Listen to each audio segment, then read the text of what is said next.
Lors de ma visite de la galerie de l'Académie, j'ai découvert une œuvre assez extraordinaire, l'enlèvement des Sabines de Giambologna.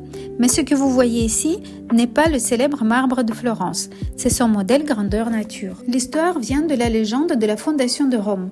Romulus et les premiers Romains manquent de femmes. Ils organisent alors une grande fête et invitent les Sabins.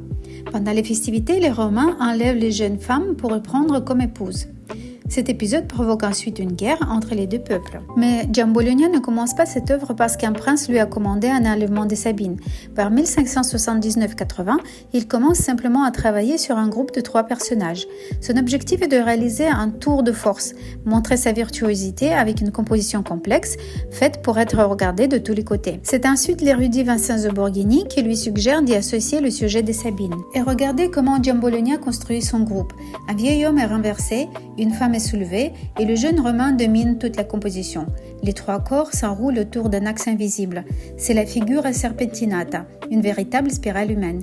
Et comme il n'y a pas de point de vue unique, le spectateur est presque obligé de tourner autour de l'œuvre. Ce modèle est grandeur nature, plus de 4 mètres de haut. Ce n'est donc pas une petite esquisse, c'est une étape monumentale du processus de création avant le passage au marbre. La terre permet à Giambologna de travailler directement les volumes, les mouvements et les relations entre les corps. Puis vient le marbre. Le chef-d'œuvre est installé en 1582 sous la Loggia dei Lanzi, cette galerie ouverte située sur la Piazza della Signoria. Et il s'y trouve toujours.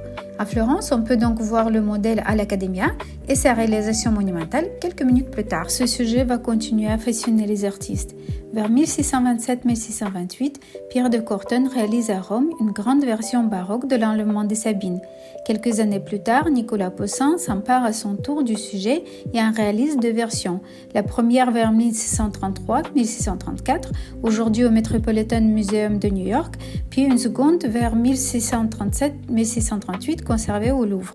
Chez Giambologna, toute la scène est concentrée dans 3 corps qui s'enroulent dans une spirale. Chez Cortone et Poussin, la peinture permet au contraire de déployer toute la scène.